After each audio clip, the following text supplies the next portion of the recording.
Good evening, everybody, and welcome back to the Creative Cranium. We got a great show for you tonight, so we're going to dive right in. Tonight, we're going to talk about some of the tips for comic conventions, sort of a do's and don'ts, if you will. It's kind of fresh in my mind. I just got back from Baltimore Comic Con, where I saw my buddy, Paul Thayer. What's up, Paul?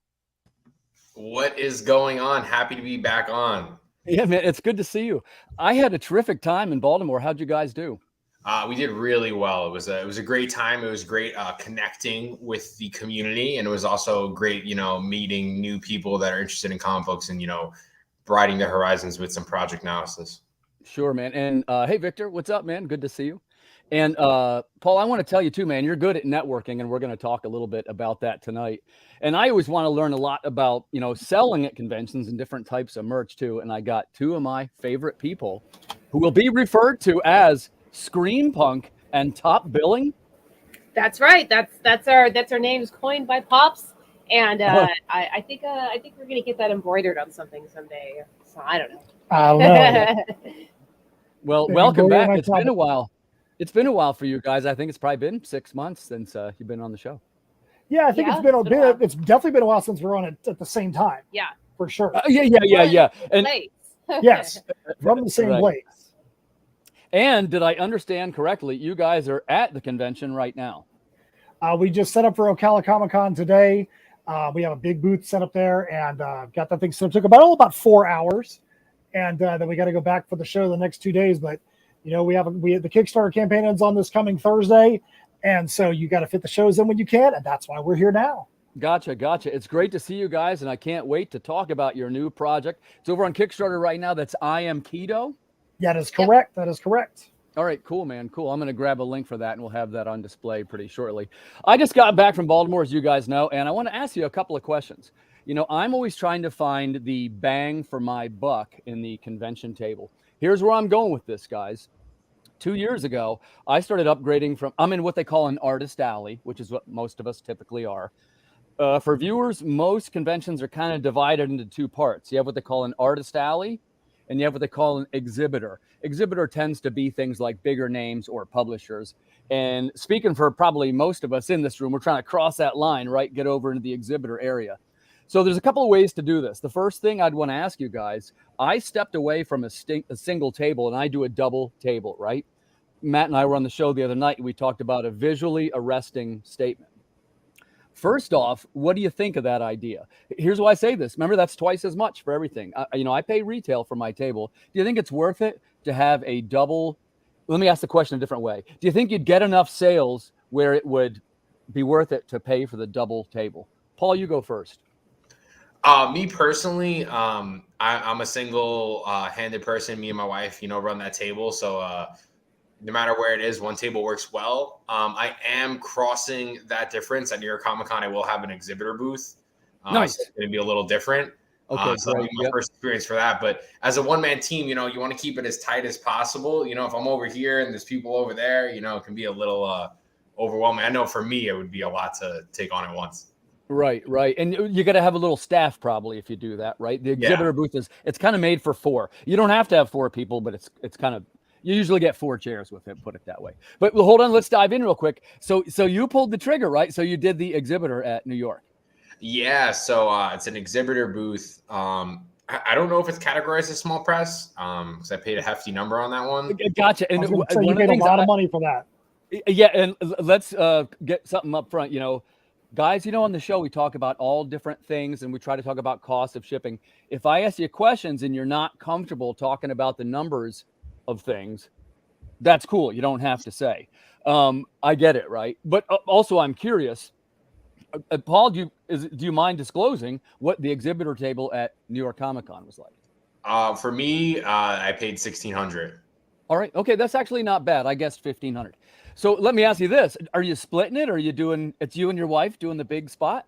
Yeah. Well, I have one of my buddies that used to go to Comic Cons with me. He's gonna be with me the first couple of days, and then it's me and my wife. I do the old Todd McFarlane trick and don't consume anything, and I stay there as long as possible, and I don't do anything but stay at the table unless my wife has to pitch really well. that I do networking. You see me walking around these cons. Right. I was gonna say, I always see because I do the same thing. That's actually how we met. For the viewers that don't know, we were each on our tour through the con pitching our books.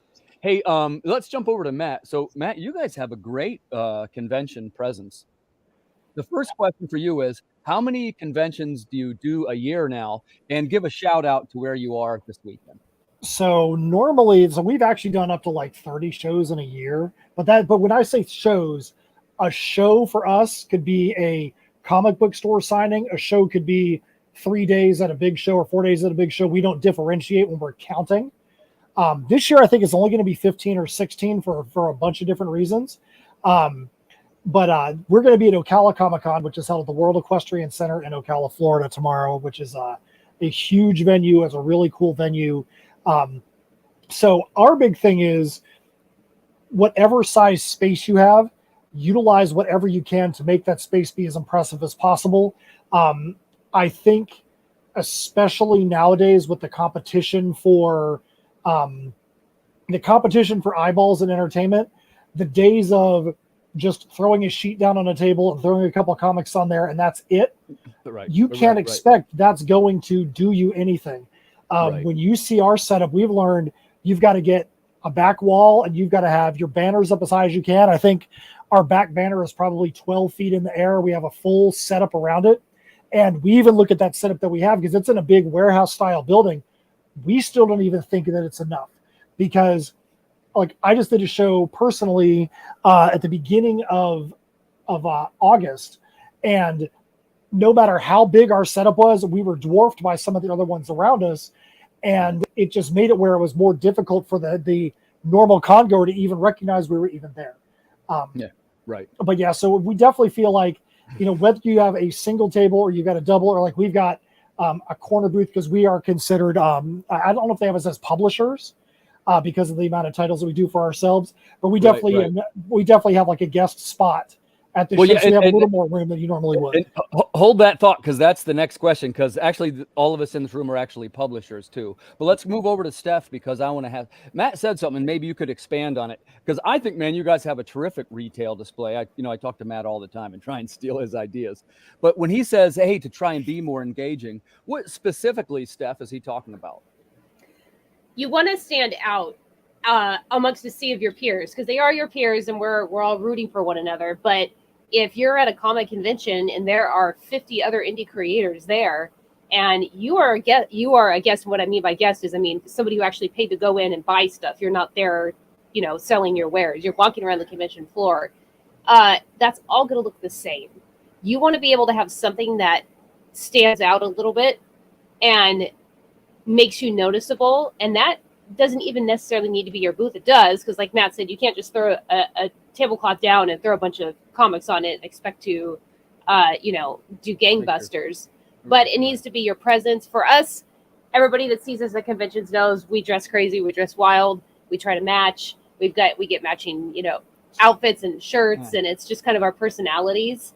The last thing that I want to do when I go to a convention and I'm shopping, I'm not going to buy from the person who's sitting, I can't do it because we've got the headphones on, but sitting back, just looking at their phone, not looking up. We did a convention at in Shreveport last month called GeekCon, and Matt's got a very outgoing personality. When we're together, we play off of each other, and we had these young guys that came up to the table, and he was just kind of joking around with them and just kind of treating them like friends, like he knew them already. And they said, we bought from you guys because you were one of only 3 people that talked to us. And that was us, our neighbors next to us who we were with, which was Andrea Molinari with Scout Comics, and somebody else at the show. So you never know the impact that you're going to have. Those guys bought from us, went home, read the books, came back the next day and discussed the story with us because we took the time to just treat them, like normal people. Yeah, basically. like they were important to us for being there. Yeah. Right. That's a great story. Thanks for sharing that. And it's, I love to talk about sales. Some of you guys know I have a sales background too. And Steph just mentioned a kind of truth, which is it's more about trying to make the relationship with the person. If you're just trying to sell them, you're not going to get anything. But if you make the relationship, they'll go, oh, hey, these are nice folks. I'll probably, they'll probably buy something from you. So let's jump over to Paul. So Paul, now when you do a lot of networking too, and that is part of the convention presence. So do I have this right? You have your wife then watch the booth, and she has the pitch down, right? And then you kind of walk around, you meet everybody. Yeah, because the pitch needs to be like under 30 seconds, 20 seconds. Like even personally, if you can't loop someone in right away. Give us the short pitch, man. You and I love pitches. Give us your short pitch. All right. So in the year 2090, a speedster named Crimson Pain rises up and eliminates all the heroes in existence. So the government makes a super enhanced team called Project Analysis to fight off the Rising Rebellion. Super action packed. There's no multiverse, no do-overs, no extra lives. I'm the writer and publisher on the series, and I have amazing artists that work for me. Any book you get, I sign, and we got some great deals going on as well. Nice. Thanks for sharing that.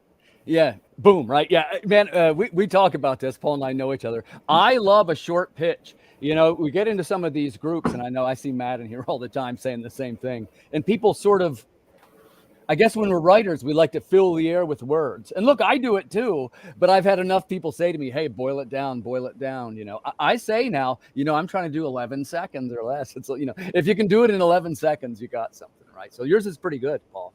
Yeah, it's legit the elevator pitch, you know? So like, that was one of the things, like when I first got into this business and I was talking to a bunch of people, like people were like, what's it about? I'm like, oh, it's the brothers, and the brothers do this, you know? And like, they're like, okay, so what's happening, you know? So like quicker the better. Of course, the in-depth story parts you can leave out completely and they can just figure that out for themselves. I also demonstrate the book for them too, because as good as I am a writer, my art is like insane that I have. It's a good book, man. Viewers, check this one out. I looked at it. Well, actually, this is a couple of years we've known each other. It's a good book, man. And like I say, my favorite part, if you guys like this, I like the no do-over universe. I think that's a cool thing. Yeah, no do-overs, no multiverse. Like people are over the multiverse, and I rip those heroes up like shreds. That's the first 16 pages that kill, so it's not a spoiler. And you know, you just want to bring it to that next level. It's something that I want from a reading perspective. You know, I even went around too, and I get a bunch of books, and you know, I want to see what's going on, and you know, what the competition's like, you know, with everything, and just try to consume everything. I read as much as possible. Absolutely. Let's jump over to Matt. So now this is something a little bit different from NSIM, right? This is I Am Keto. Matt, tell us a little bit about this one. This is it's something different from you guys. Yeah, so what this is, so our main title, Heirs of Isildur, has a lot of spin-offs with characters that have been pulled into that environment. This is I Am Keto. It is, think Mortal Kombat and Soul Calibur meets Mad Max. It is a tragic tale of an empire's ultimate demise. It follows Keto Ascatoyo and his time before being called through a portal into the Heirs of Isildur universe. We had a lot of fun putting this together. It was originally meant to be just a small short that was going to be in the Heirs of Isildur trade paperback for Perilous Prospects. But as Steph and I got into this, we were like, wait, there's way too much stuff that's really, really cool in this universe that for us to try and shorten it up was going to do it an injustice. So this book is going to end up being about 80 pages when it's all said and done. And it's nice. And the art, like you're saying, the art in there is ridiculously good. Our main artist, Alessandro Ventura, on Heirs of Isildur, is doing this book. We have tons of killer merch, tons of awesome stuff that Steph will get into when it comes to the merch part of it. We have a lot of great covers. We even have Carl Moline, who used to do a lot of art for Buffy the Vampire Slayer, who did a cover for us. We have some facing covers that we did of the Dark Conquestors and Soul Rippers, who are the Mad Max-esque characters in the story. There's one there of Cordelia Devine as she gets her own cover. Yeah, it's a fun campaign. Like I said, stuff can get into the wacky merchandise that we have in this campaign as well. Yeah, you got some good stuff. And let me ask you real quick. So now when you guys do the conventions, how much do you take with you in terms of your merch? Because you got, like I was going to say, for people that don't know, because you've got like leather, and explain a little bit to the viewers that don't know what a visit to your booth might consist of. I'm going to give the short answer that Steph would give and let her answer this. Her answer would be, we take too much. Yeah. It's tough. It's tough because we have a lot of stuff we want to take, but then it starts to just become overwhelming. But you know, we have something fun that we're going to have at the show tomorrow because our guys from GB Leatherworks are going to be like 2 booths down from us. So why don't you tell them what's going to be at our table tomorrow from them? So for this campaign, we're doing leatherwork again. For those that are familiar with our Kickstarter campaigns, we do leather goods, I guess you could say, for almost all of our campaigns, except for Misfits Clubhouse, because it's an all ages campaign, and leather with all ages is just kind of difficult to do and weird in some ways. So, but our friends at GB Leatherworks, Harrison Hansen and Martin Irish, they have done some amazing, incredible support for us through all of our campaigns. And as you're seeing there, this campaign, because for our medieval fantasy series, we had them do these dragon masks that you could put on and wear, and they were incredible. And we wanted to kind of go back to that vibe, that feel. So they made these masks, the Soul Ripper masks. Yeah, the Soul Ripper masks. And what is that again? What type of mask? The Soul Ripper mask. It's actually the Dark Conquestors logo, and they have these Soul Rippers that are with them, and that's actually designed based off of the logo that is part of the campaign. Yeah, that's sick, man. That's a really cool idea. So we're excited because they're going to be bringing the prototypes that they made for us because they're available in the campaign. But we're going to have those to show up at the show. Yeah, part of our display. So when we set up today, we literally had to set a spot that has nothing on it right now. So when they get there tomorrow, we can actually finish our display. It's going to have these Soul Ripper masks as like a cornerstone of our setup tomorrow. Nice. That's really cool, man. I got to hand it to you. I'm impressed with that. Now, I will tell you, we've had things. I mean, some of these masks cost like $300, and you're like, most people aren't going to go to a show and buy these things, but every single one that we've actually sold at a show has been one of those like lay down sales where somebody's walked up and they're like, "Hey, cool, how much is that?" Yeah, I was gonna say, what's the price point on that? Yeah, they're normally like $300 for those things because there's a lot of craftsmanship in it, and we've had people walk by like, "How much is that?" We're like, "It's $300," and they're like, "Okay, cool. I'm getting that for my mom," and you're like, "Okay, sure, your mom sounds cool," and they just go ahead and buy it. I mean, you don't sell one of those things very often, so right. You got to be very careful about not having too much high-end stuff, and you got to know your market. Like we've got probably 9 different metal covers with us, but they're not up on the front of the table. We have the more purchasable things up front and the things that are more, heavily priced are custom vinyl from our albums. The metal covers, things like that are there, but they're definitely not the only thing. We want people that are like, "Hey, I've only got a few bucks. What can I buy?" That they've got something they can buy as well. Okay. Gotcha. Okay, so let's jump over to Paul. We talked a little bit about the difference between the publisher and the artist alley at the convention. And now you're NYC at New York Comic Con, but on that, like when you're an artist alley, is it your name or is it your studio name? How do you I do Visual Vibration LLC. Okay, gotcha. So then for all practical purposes, you're a publisher booth or an exhibitor booth. Yeah, because a lot of people, a lot of conventions, they don't have like the small press area like they have in San Diego. Or WonderCon. So that's usually where I set up in like one of those bigger conventions, and then I know I just fall on paid for that exhibit. How big of a table is that at NYC? I don't know off the top of my head. I can look. I think it's 10 by 10. I think it's 10 by 10 at New York Comic Con if you're getting an exhibitor. I just knew they accepted me, and I wired them the same day. Hey, which by the way, we got to say this. Congratulations on being accepted, because that's not a thing that's easy to get into. Yeah. How did you have to like attach your I usually write like a paragraph to every convention, even if it's like one that's like 200 people, and I just try to write like all of my credits, like, or at least like, "Oh, this is my sales, this is what I do, like I'd love to be part of the convention." And it's been working. San Diego, for some reason, on the other coast loves me a lot more, so I've been 3 San Diegos already and a WonderCon, and I just got invited to WonderCon, which is pretty cool. Oh, nice. So New York, it's nice. I don't have to pay for a hotel. I can drive there, drive back. So 1,600 is whatever when you're not flying. So right. That's very true. Yeah, I was gonna say, and let's jump over to Matt for this one. One of the things is for conventions, and people forget this. Like we actually did decent in Baltimore, enough to where we cover our own table and stuff. But I did get a room, and you're talking about food and gas, and there's many things now that are sort of pancaked on to your convention experience that have really, the price has increased on just about everything. So let me ask you this, Matt, and I'm looking forward to your answer because I know we talked about this a couple times. Would you still do conventions even if you were losing a significant amount of money on them? It matters what the convention is, and it matters why. If the convention was like head and shoulders, like we did New York Comic Con last year and completely lost our ass, but we knew going into it that was what was going to happen. Right. As somebody in Artist Alley, the dude that was beside us in the first 10 minutes of Thursday was a famous Star Wars artist. Why he was on Artist Alley, I have no idea. But that dude made $4,300 in the first 2 sales that he made on a Thursday morning. We're never going to do that. Right. Right. So if it's New York and you're able to, that you're marketing, we got to have like some impromptu meetings with Oriana Leckert, who's the at the time she was the head of creative for Kickstarter, and sure. we're actually good friends with Oriana. So being able to say, hey, we literally had one-on-one time. Oriana made sure to come by our booth, at another time to make sure she got to come hang out with us. That's good stuff. But you can only do that so often. You have to have some shows out there where you're actually making money, because if you're not making money at shows ever, then that doesn't make any business sense. Right.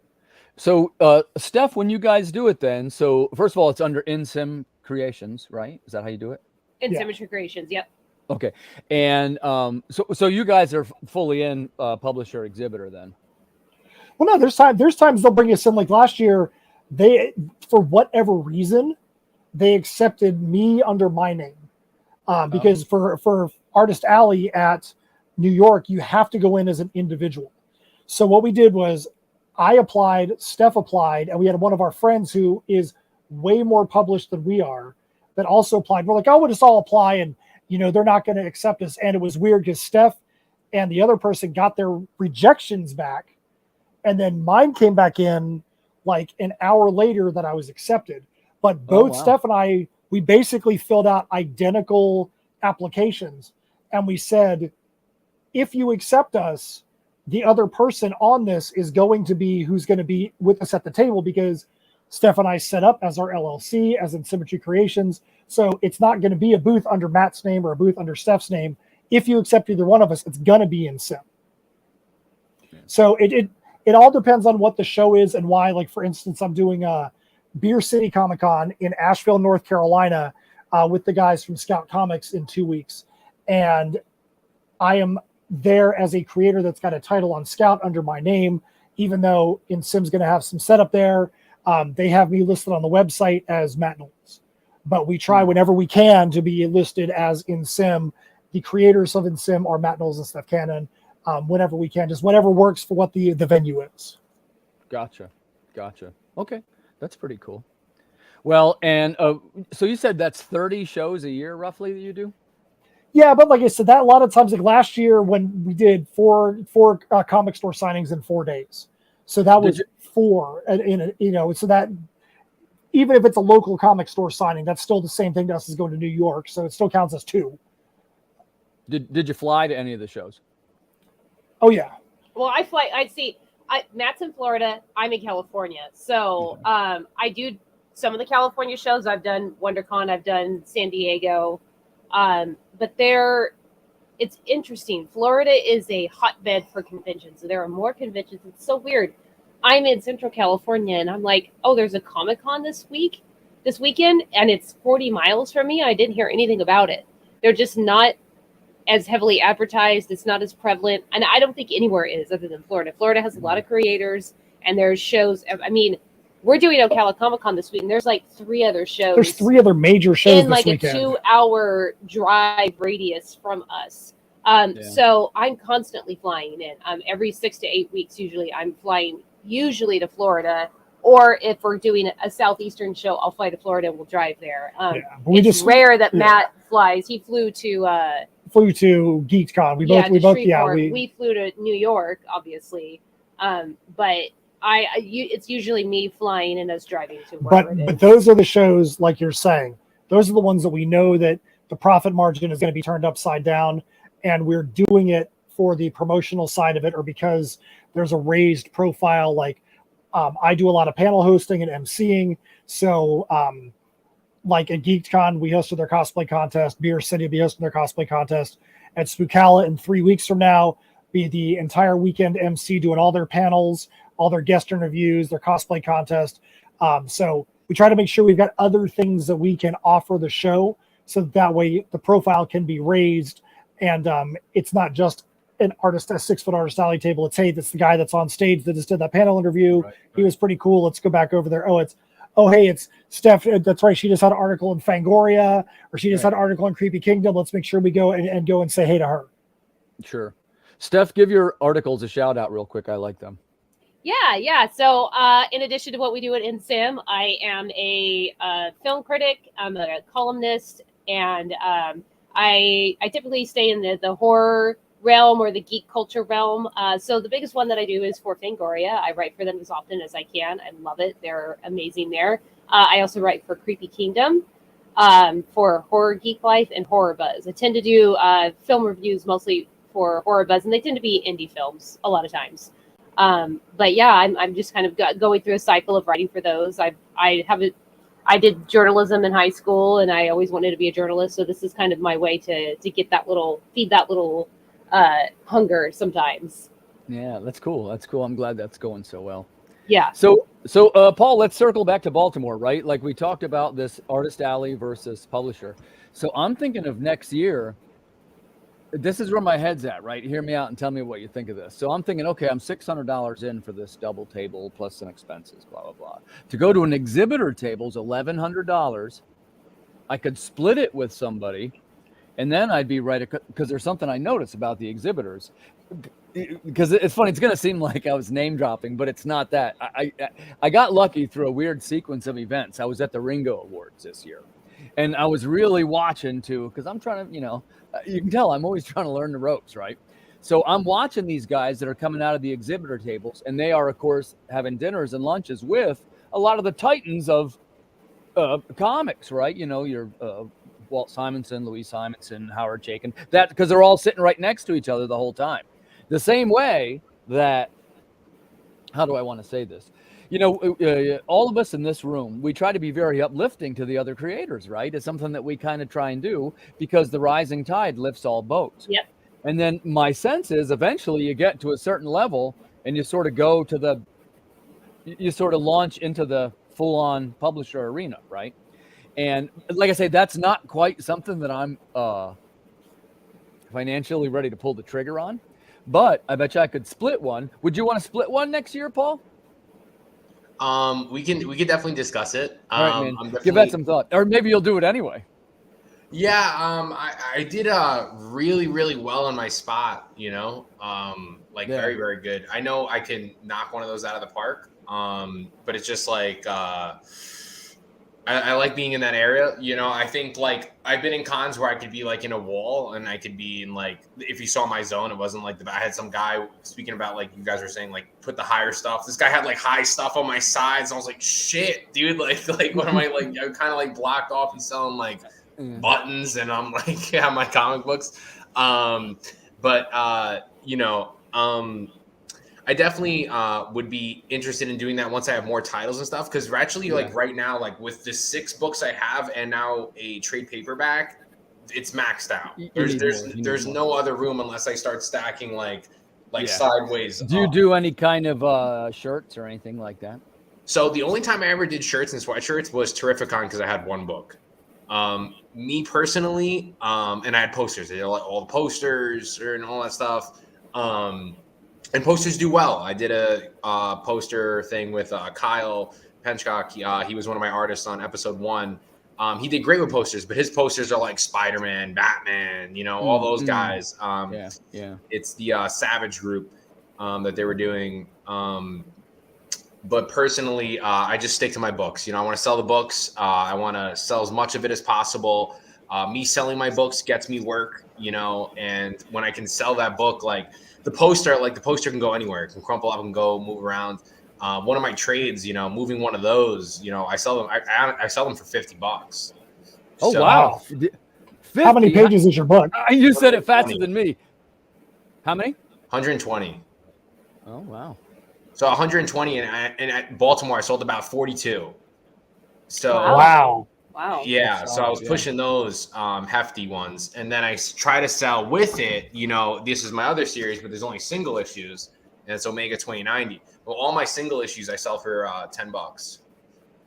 So I sell them for $10 and I move them for $10. There's only one book I have that's $5. That was my first ever book ever.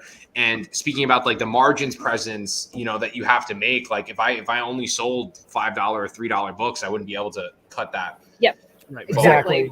Yep. Yeah. We agree. Selling a $50 book, yeah, I get it for a certain price. Like for example, like, you know, I get them, you know, around like $15, you know, but like, that's why my Kickstarter, I have the Kickstarter out right now. That one goes for 25, 30, because I also heard that other demand too of the people that just got the singles were like, oh, I wish it was 25 or, you know, 30. We could push that 30. And I didn't take that in because originally I was going to sell these different covers for like $50 a piece, but just trying to hit that different audience. I definitely push that. Same like Tim, I have a big sales background. And I, you know, I just try to loop people in, you know, it's something new, something different. I have great artists on every book. Episode 0, we have Corey Hampshire. Episode 1, Julian Shaw, Kyle Penchcock. And I have Samuel Marquise on episode 2 and 3.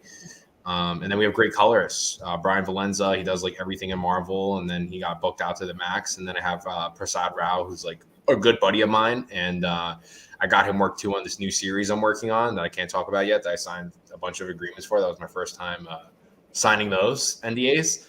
But we're definitely pushing the pace on it. And Julian covered the first 12 pages. He's awesome. He just got picked up. This is before he was with me, but now he got the Spider-Man annual that's in all the comic book stores.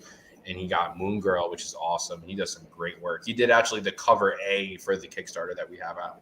Oh, nice. Nice. Yeah, you guys have some terrific colorists every time, man. It's a nice job. Yeah, I definitely think the part is like everyone really cares like about the book. Like we discuss a lot. Like my artists don't want to be spoiled on events. They don't want to know what's happening like in the future. They'd rather read the script and be like, oh, okay, this is getting crazy. And you know, I tried advertising every piece of the artists that work with us on the books. And as you can see, the fatalities, Mortal Kombat, that's like my pitch up there. Avengers, so I thought that was awesome. Definitely gonna check out your Kickstarter.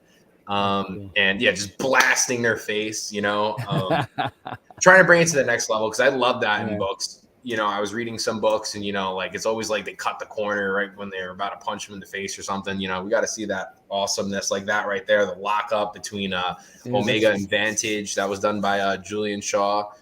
Just told I love the colors, man. Again, I love the colors. Yeah. Prasad's a wizard and he does really great work and he makes everything pop.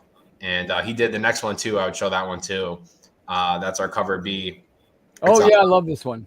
Yeah, it's a homage cover, you know, because we are like kind of like an X-Men kind of thing. So in out with the old, in with the new. So I found that best cover for that. We get that like vintage play. And that's the thing too. I had people at Baltimore that just picked up this book. You know, this is a book 2 of the miniseries that we have, you know, but it's a homage to New Mutants 87, you know. So people like that homage stuff. I'm definitely going to do more and keep like building that out. But I can't wait to print those.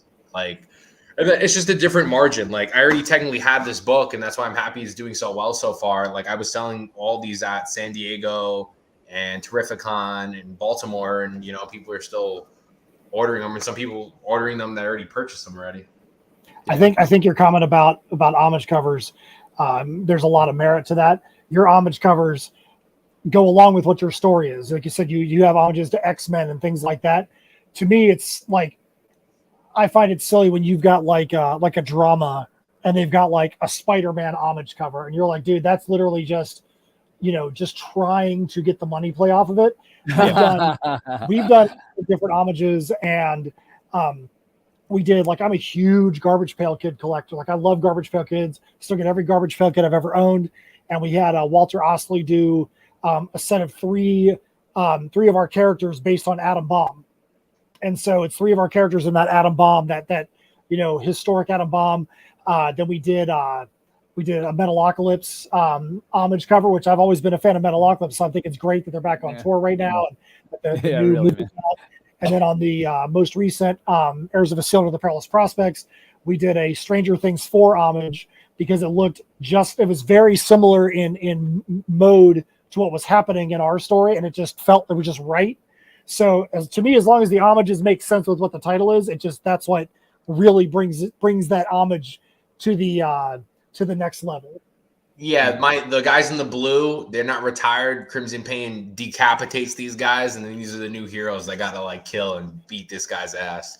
So I was super excited. And in that artwork, that's Corey Hampshire. You know, he's done tons of stuff. He's done some X-Men books. He's done some Avengers stuff, Spider-Man. He's super talented. He's a great inker as well. And we did our first book together, and you know he's been very kind with me towards this project, and he bombed this one out. And what's great about this cover and about this cover as well is that like I get the lines and inks, like everything else is done digital now, you know. So like I get the lines and inks. I got the 11x17s in my house, and I just put them up. That's awesome. Yeah, I get those sometimes. Never sell those, dude. When I see those Kickstarters, and I don't know if you guys do that, but when they sell them, I'm like, oh my god, I could never do that. I'm a hoarder. I'd keep it all. I sold a couple of the covers, and I sort of looking back on it, I regret it. But the truth is, that's how we're trying to build high number of Kickstarters. You got to build it somehow. Yeah, I'm telling you, we've got the original lines and inks for Carl Moline's the Majitsu Shi cover in our campaign, and we're shocked that nobody's bought it yet because I mean you're talking about a famous freaking artist, and like, hey, if nobody wants it yet, hey man, somebody's going to jump in there and somebody's going to regret it. So, and I guess we could ask Steph this one because I want to talk to her a little bit. So when you get your art teams, how do you find your people? Because you have like a pretty broad range of people now. Yeah, so we have a pretty solid team right now for Keto, and for Ayers right now we have Alessandro Ventura. He's in Brazil. And it's kind of funny because if I remember correctly, Alessandro recommended to us a colorist for the first book. For the first book, yeah. So, which has never really happened in that way before, and it's worked out great. In the early days, we tended to find artists through Facebook groups. Yeah. As time has gone on, and we've gotten to know so many people in the indie world, we tend to go by word of mouth a lot of times. And even if it's just because we're not the type of people that are steal somebody's artist away, and that's not what I mean. I just mean that a lot of times we'll be at a con and having a conversation with somebody, or talking online with someone, and say, hey, we're getting ready to start this next project, and who have you worked with, or who do you know that comes highly recommended? Or a lot of times, if we see art that somebody else has posted online, we'll find out. Alessandro was one that he put something up online, and we kept on just looking to be like, man, if we ever have a chance, we want to work with this dude. But we did have one, which was Raheel Mohsen, who is our artist on Misfits Clubhouse. It's on Scout Comics. And Richard Rivera from Scout was actually like the matchmaker there. He was I knew Raheel right. But Richard actually came to us, and he was like, I think that he's like, I know what you guys are trying to do with Misfits. He's like, I think that Raheel is the right guy for you guys. He's like, I really want to see you guys working with Raheel. And he was the one that really pushed that narrative there. And Steph was like, yeah, I know Raheel. I definitely would like to work with him. But it was neat to have someone else be like, hey, I know what you guys are trying to do. I think this guy's going to be right for you. And it's been very organic the last few artists that we've worked with, and it's been really great that way. But I mean, seriously, I think the last few, even if it's been colorists, they've been recommended to us by other artists who know them, which is great because it's nice to see artists supporting other artists. Yeah, we have our colorist right now, Alan Emanuel, that's doing the stuff for Heirs of Isildur, doing stuff for Keto. We worked with him on an anthology, on one of the Orange Cone Productions anthologies, and we were put together with him. Hey, we think this is going to be the right colorist for you on the story in Holiday Spirits, and he freaking killed it on that story. So when we needed a new colorist, we're like, man, you know what? We need to go back to one of these guys we've worked with on these anthologies because they crushed it for us on these little 4 or 5 page things. Why don't we see what's up? Yeah. You trying to come in, Pops? I saw you beeping back there. Maybe not. Okay. Just checking in. All good. Pops kind of helps me with the production and stuff, and he also runs the comments. As you guys know, I want to do a better job engaging with the community and especially the viewers, and I often forget to announce the things in the comments. So thank you, viewers, for tuning in. I guess while I mentioned Pops, this would probably be a nice segue. If you guys like these types of shows where creators are running their own content, I don't know if you heard, but we're in the process of trying to make our own Roku channel. And essentially what we're trying to do is band all the indie creators together into a single network and broadcast it on one network, one platform, very similar to what you see here tonight. So, man, if you want to go in and pledge to it, there's some terrific rewards available, including comics from the creators that you know, advertising time. If you wanted to start your own show, there's a tier for that. If you need help with graphic design, there's a tier for that. It's a perfect thing for the modern creator. That's my opinion, because you know, as you guys know, I don't do a lot of these things myself. So I try to find the people and work with the people. So if you wouldn't mind, if you want to check that out, that's over on Kickstarter right now. That's for the Madness Roku network. So that's my little plug for that one. I hope you guys will consider joining it, because it's hard to believe that even this show now, that's 36 episodes. It's over 120 creators. And so I feel like was I on episode 1 of you the show? I think I was the first. I think I was the first guest of the Creative Cranium. Yeah. Yeah. So there's the link to it. And essentially, you know, what we're trying to do is to link all the creators together. If you notice, I say things like this all the time, where if there was a way to unite people together, and I don't mean just for convention tables, I mean for broadcasting and everything, there's so many of us now that there's got to be some kind of power in the unity. I knew you'd chime in when you heard the commercial. Well, I was just going to say, if I may, it's also a place where people who have content and they want to place an ad, they're going to place an ad in front of people who actually care about our kind of content. It's not like your ad is, it's not like there's going to be, you know, in the middle of your show, you're not going to have a Irish Spring ad unless you want Irish Spring ads running in the middle of your show. Right.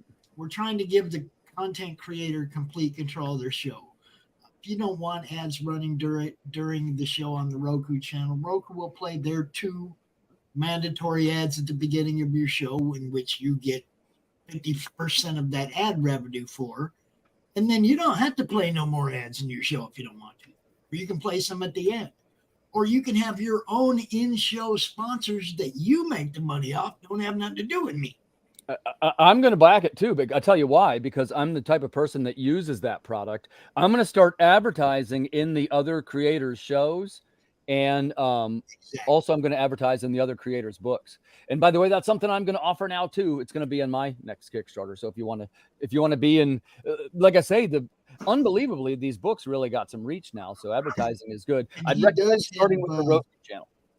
He does have a tier on the campaign where you can buy quarter-page ad space in a Timothy Fling Earth Dog production. Yeah, I sold one already. Everything in the campaign is stuff that people have donated to help us build this. I'm not selling comics, but there's 37 different PDFs available on this campaign in different bundles from all kinds of different publishers. And if you want to help us out and get some PDFs in return, we appreciate that. There are some physical tiers as well. If you want to help us out, we'll give you something cool for helping us out. But what we're doing is building a network. We're not selling a comic. This is a different campaign than you've ever seen before, and different than you'll probably ever see again. So we run it for 60 days because I know it's going to take time for people to understand exactly what it is we're doing. But if you run a convention, if you have a show, if you have a campaign that's going to run in June and you want to play an ad for 3 months, 2 months before and during your campaign, we'll send you a 3-month ad, and it'll play guaranteed 3 times a day on the network, and most likely much more, because we don't have that many people throwing ads at us yet where we have to worry about it. But there'll be an ad library eventually where the showrunners can pick the ads that they want playing during their show. And you keep it where it's all us. It's for us. It's being built by a comic publisher, Max Devill. He also built Hart Fisher's American Horror Channel. This is all about this community, guys. It's all about us. If you want to put your animated show or something, you have aspirations for animation, but you want to make sure it's not buried in Tubi or buried in one of those other platforms, bring it to us where our kind of people are what's watching. Join the show. Join the madness. I highly recommend it. And thanks for giving me that moment. You're welcome, buddy. It was the perfect time, so it came up. Yeah, see you soon. It was good to see you, Matt, and it's good to see you, Steph, and it's always good to see you.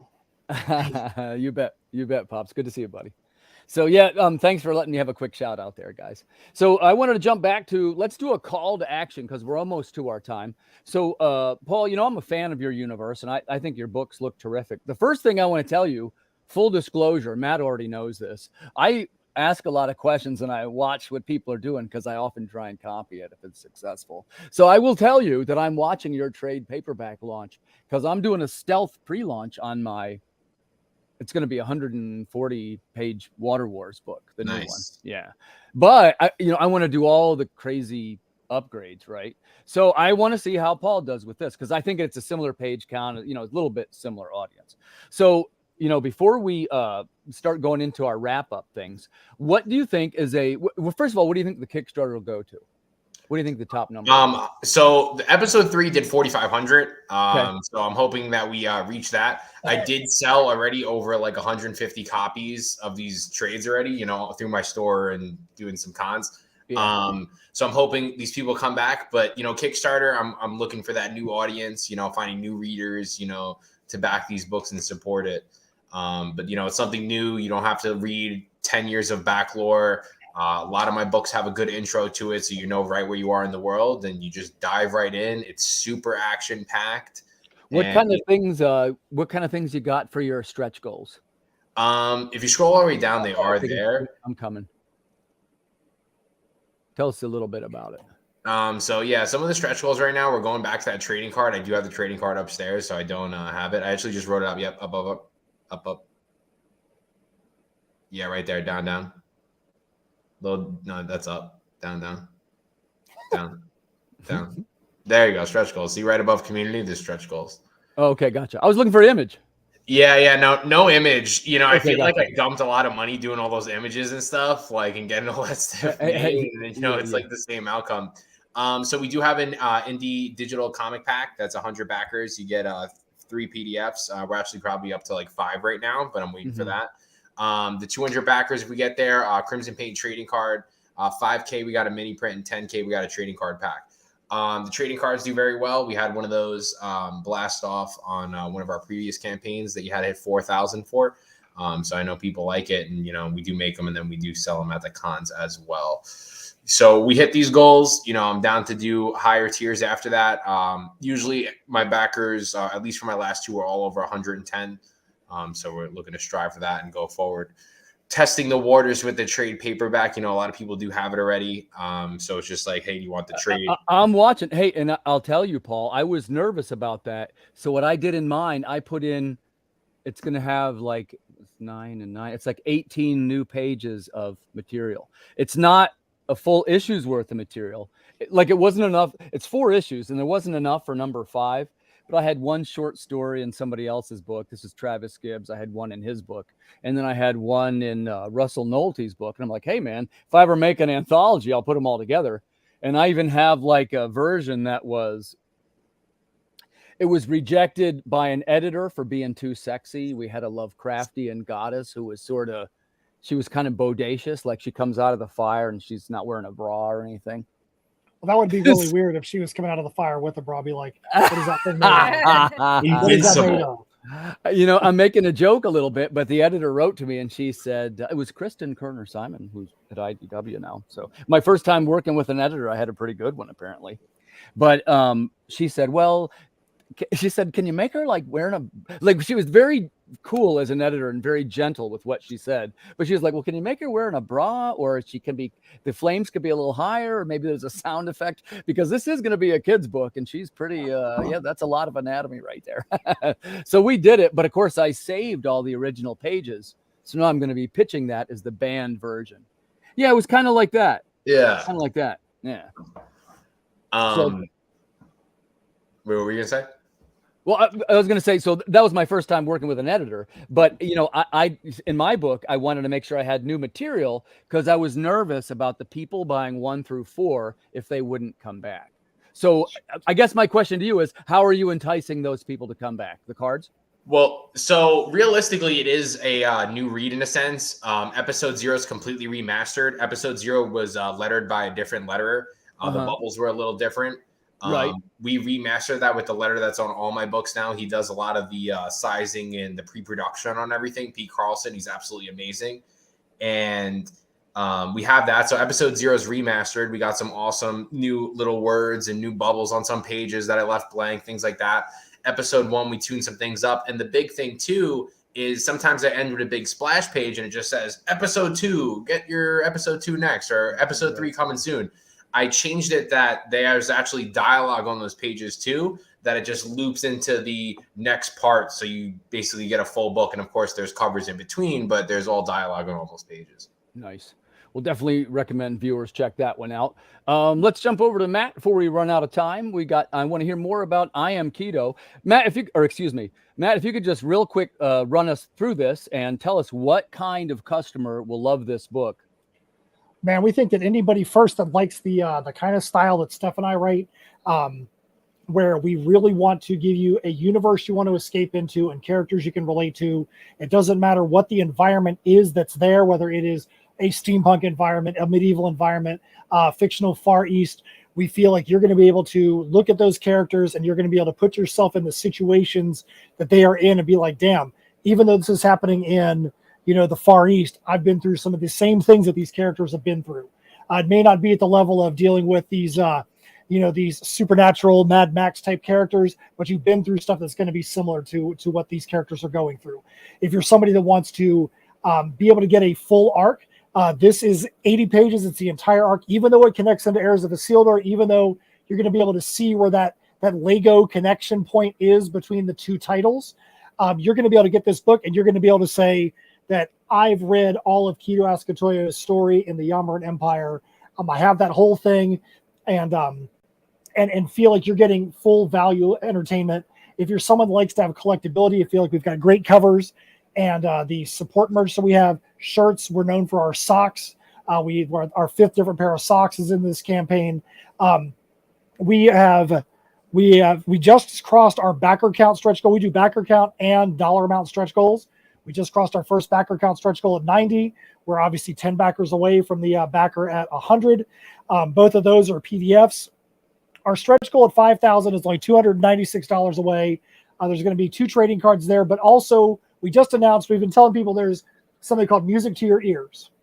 So I'm a metal musician. There's a theme song for the campaign that has got a lyric video on YouTube right now.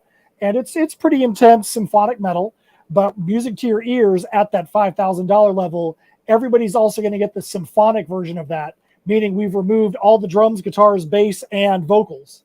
So all it is the keyboards, the violins, the orchestral items, so that somebody that's into any type of music can enjoy what's there on the theme song with just the orchestral elements. Very cool, man. Very cool. Matt and I talk about this sometimes. I'm a songwriter also, and I dig the... You do it all, Tim. Well, man, look, fully charged. I don't have a songwriting partner now. I don't have a recording guy. So I've been watching the videos of how to do it. But man, again, it's one more thing, right? Like I've got to find a partner. You got to, hey, man, to build, what's the best way to say this? The mark of a professional is to know his limitations, right? So in my case, yeah, and it's something like I'm actually even a fairly competent songwriter, you understand, and I can actually play most of the instruments. But at the end of the day, though, it's kind of like, you need the guy who can go into the studio and who's got there's like all the other parts, So, man, I don't know. Right now, I'm focusing on this, and we'll close with this because I want to know this from you guys. I'm a broken record, right? I'm changing everything up for 2024.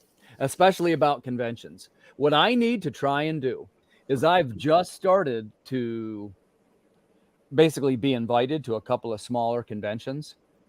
And I'm going to begin like a smaller tour of places that I'm invited to so that I got a little bit more like a retail outlet coming back. Because I put a lot of money into some of these Baltimore stops and Harrisburg too. And I get it that it's marketing.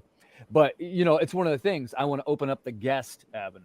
So first, Paul, you mentioned you were invited to a guest to one of them, right? Yeah, I got invited early for WonderCon, which is pretty cool. That's the first one. How did you do it? How did you get invited? They just emailed me. Oh, so they came to you? Yeah, it was actually pretty cool. Like I couldn't even believe I got an email, which is awesome. Wow. Which I was super excited for. And then the other ones, I just usually hit them all up and then I'm ready to roll. I honestly took your advice because you did say that to me at Baltimore. You're like, I'm trying to be a guest on all these things. And I'm like, in my head, I'm like, wait, could I do that? Like, so I started like emailing a bunch of people today and I am trying to do a bigger tour on it as well. I got two so far. And look, and like I say, I don't mean it in the sense like I'm a big shot. I mean it that for many of them, it's the choice of whether I'll do it or not. Because it's not, I get it that some of it is marketing, but you got to keep some of the money for the next book to come out. Oh, if I told you how much I paid for San Diego, I'd make it into a trip. Like my family, my wife and baby came with me. Like I made it into a whole trip because you might as well just commit at that point. You got a little one? I don't think I knew that. How old? Yeah, 2 and on the 23rd. So she's been with me on the 2 San Diegos. We didn't bring her to WonderCon because I wanted to be in and out. Like I came in that morning and then I left that same night as like the last day. Yeah. And it's a great experience and it was great being there. Like there's like an island off San Diego. It's called Coronado, so I like staying there. It's a pretty nice spot.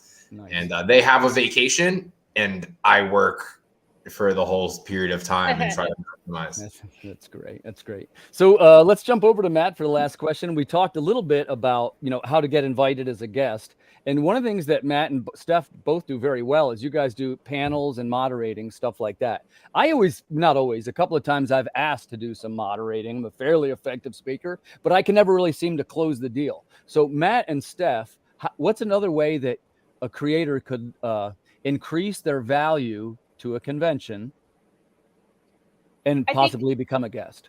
I think similar to what was said earlier, you have to sell yourself and believe that you deserve to be there and try to prove that to them.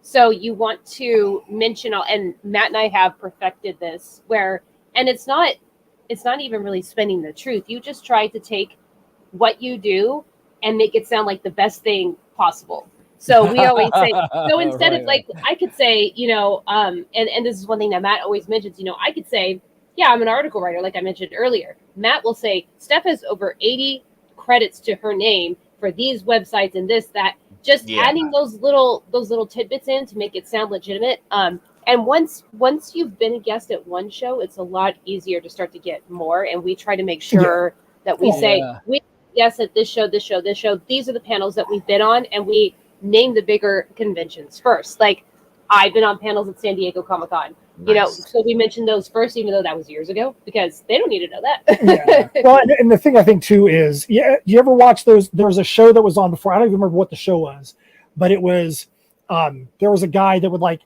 he would always be trading something up. He'd get like this little $5 thing. And by the end of the show, somehow he now has a freaking car.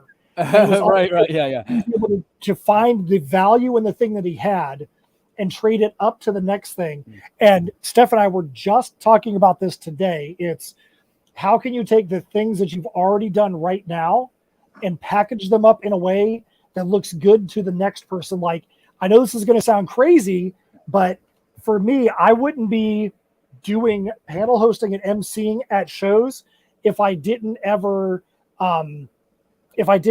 start doing emceeing for soccer games, high school soccer.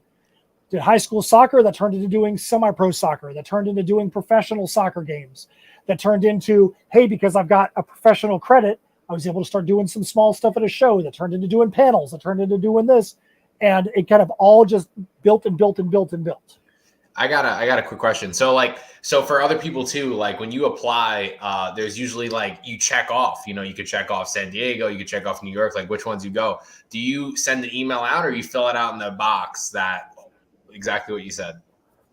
We try to do both. We try to make sure, like, even if you go to our website and you go to insymmetrycreations.com, there's a heading setting that says, who are we?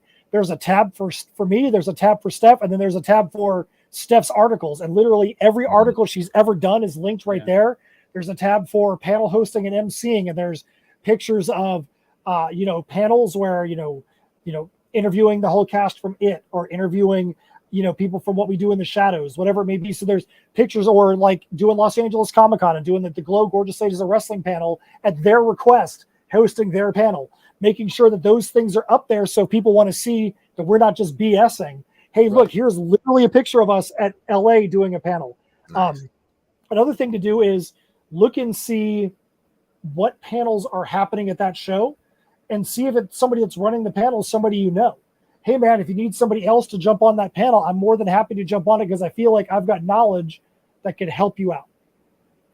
See, like, look at what the panelists say. If it's about, we're doing one tomorrow, getting into content creation. We've got us. We've got Martin Piero from Cosmic Times. We've got Carl Moline, the artist, on there as well. So that if people are sitting in the audience and they're like, what's the first step to get into doing this? We're trying to help them make that first step. So if you want to get into panels, hey, I just want to be able to be on a panel. I want my first step to be on a panel. Would I be okay for this panel? Would I be the right one? Just consider me the next time you do a panel. It's good advice. I appreciate you sharing that.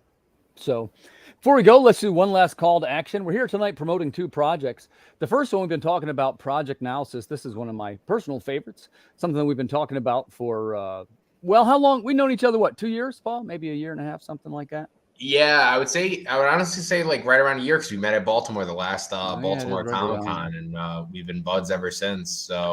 So I'd recommend you go over and check that one out right now. That's Project Analysis over on Kickstarter. That's got the No Do-Over universe, and that's great for fans of violent, in-your-face action. This is a great book, and you did a nice job putting it together, too. It has a high-quality feel to it. And, man, I got to mention I Am Keto. Everything about these two, their projects are so polished and so professional. I got to say, man, when you're trying to emulate someone, I've been speaking for myself. I'm always asking Matt questions. He's great supporting indie creators. And, of course, I enjoy Steph. I enjoy her writing quite a bit. So that's I Am Keto, right? Over on Kickstarter right now. Go pick one up. We appreciate that. Like I said, 5 days left. We want to finish this thing out strong. We have a lot of other really cool things we could do. We actually have some stuff. When we get to 5,000, we have some unlocked stuff we want to be able to show you guys. But you got to get there first so that we can unlock it, so that we can show you. We promise you that when we get there, it's badass stuff that you're going to want to get your eyeballs on. That's great. Great. Well, I want to thank you guys for coming on the show. This was a good one. And, I always appreciate when you guys kind of share the knowledge and share the love. It's one of the ways that I try and grow as a creator and how I learn stuff. So thank you for coming on. Thank you so much. All right. Best of luck with your projects, guys. Thank you, sir. Thank you, sir. Good luck. See ya.